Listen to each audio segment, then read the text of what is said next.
Hi, this video is about Karna. To quickly recap from previous videos, Karna was born to Kunti when she invoked the sun-giving boon that she had received from sage Durvasa. When she was blessed with Karna, she was not married, and because of society pressures and for her upcoming marriage ceremony, she packed Karna in a box and left that box floating in the river. Adirath and Radha found this box floating in the river and found a baby boy inside it. They adopted that child as they had no children. Karna was first named as Vasusena, and his pet name was Radheya because his mother's name was Radha. He was later named as Karna. Karna, in his previous birth, was a demon called Dambhodbhava. He wanted to become immortal. In that previous life, he prayed intensely to Sun God and performed a lot of penance. The Sun God became happy with his devotion and appeared in front of him to give him a boon. Dambhodbhava asked to become immortal as his boon. Lord Sun said, "This is not something that he can give as a boon, as in nature, everything that is born must die after some time." Dambhodbhava became very upset. He thinks for a while and then asks for another boon. In that boon, he asks to get 1,000 shields that can only be broken by someone who has performed penance for 1,000 years, and whoever destroys that shield would die immediately. Lord Sun was reluctant, but because of his intense devotion, he gave him the boon. Soon after Dambhodbhava got the boon, he started creating havoc in everyone's life. He started doing wrong and immoral things. No one was able to do anything to him because of his protective shields. He was then named as a demon Sahasrakavacha. That name literally means one who has 1,000 protective shields. During this time, Dharma, who was Lord Brahma's son, got married to Murti, who was the daughter of King Daksha. Murti prayed intensely to Lord Vishnu to come and protect against Sahasrakavacha. Lord Vishnu blesses Murti and himself takes birth as two boys, Nara and Narayana, to Murti. After growing up, Nara and Narayana both perform penance for 1,000 years and prepare to fight Sahasrakavacha. Nara goes to fight first while Narayana is doing penance for another 1,000 years. After Nara destroys the first shield, Nara dies. Narayana takes over and uses Mrityunjaya mantra, which is a powerful verse with so much energy that it can bring back life. And so Nara came back to life after Narayana used this verse on him. Nara comes to life and goes for penance. Narayana then goes to fight Sahasrakavacha. This way, they were able to destroy 999 shields. A final shield remained. Sahasrakavacha knew his death was near, so he runs away and hides behind the sun god.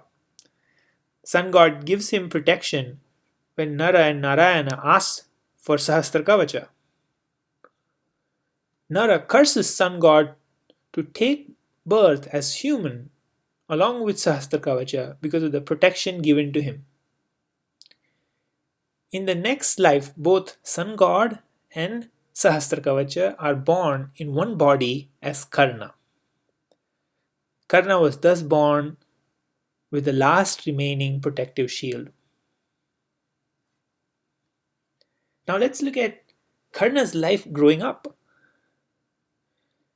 Now that we know about Karna's past life, growing up, was even more difficult for him. He faced many difficulties as he was raised by a family whose profession was that of a modern day driver.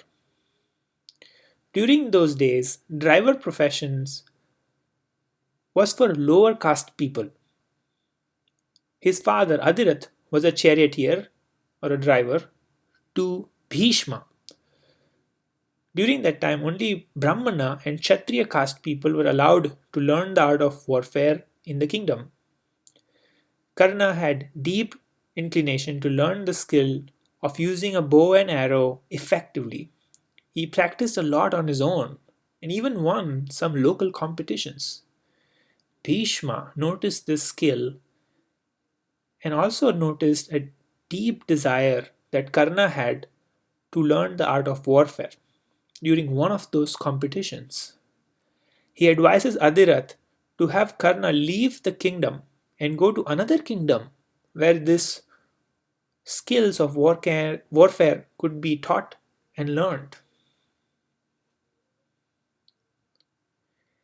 Karna was very sad to learn these discriminations against him purely based on his caste and where his family origins were.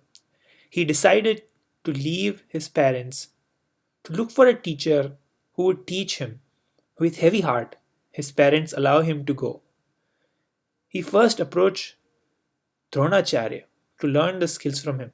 Dronacharya refuses to teach him based on his caste. Karna gets very upset and goes to Dronacharya's teacher, Parshuram, to learn directly from him. Parshuram at that time had taken a vow to only teach the art of warfare to Brahmana caste people. And Karna did not belong to that caste. But when Parshuram asked Karna if he was a Brahmana, Karna said yes. He lied about his caste because he was rejected several times in the past by other teachers. And he didn't want Parshuram also to reject him.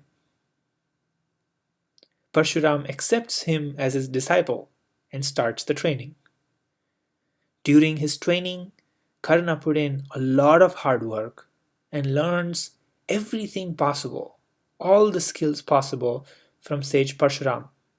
After his training was over, Parshuram found out that Karna had lied to him, that he was a Brahmana. Parshuram felt very sad that his disciple had lied to him. Karna explained why he lied, but it was too late. Parshuram said the root of his dishonesty was his weak spirit and ignorance. Because of this weakness, Karna would lose his knowledge when he needs it the most. Parshuram did not curse Karna, but these words merely came out from his mouth out of deep sadness. Karna accepts this as his blessings. In the future videos, we will see how this incident is responsible in getting Karna killed. Let's see if there are some insights from Karna and his actions. Karna had a deep desire of being better than others, especially compared to Arjuna. He gained knowledge not for the love of knowledge, but for competing, and thus he was constantly competing. Competition is good, but when you're competing with yourself. He struggled a lot against society discriminations, which was not on his favor and didn't allow him to achieve his full potential. But there are a few things we can learn from him. There will be setbacks in everyone's life. Karna had his own setbacks and disappointments. But he could have used those setbacks as opportunities and could have fought against injustice, not just for his cause, but for everyone who was facing this.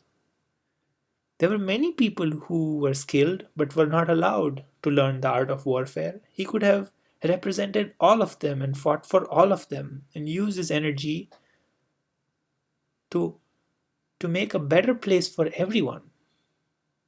but he focused purely on his problems. He could have strived to be the best possible that he could have been instead of being better than someone. Striving to be excellent, Uttamam, is way better than being better than someone or Shrestha. In the process of being excellent and constantly striving to uplevel one's skills, one would have gotten fulfillment. He could have gotten fulfillment. We could have gotten fulfillment for everything that we do. And in the process of getting fulfillment, we would be happy and our decisions would be right. In Karna's case, his decision of lying, of being dishonest, would not have taken place. He would have remained honest. In the next video, we will cover Dronacharya's entry in this story of Mahabharata. Dronacharya, as we will see, is the future teacher of Pandavas and Kauravas. Subscribe to my channel for the next video. Thanks for watching.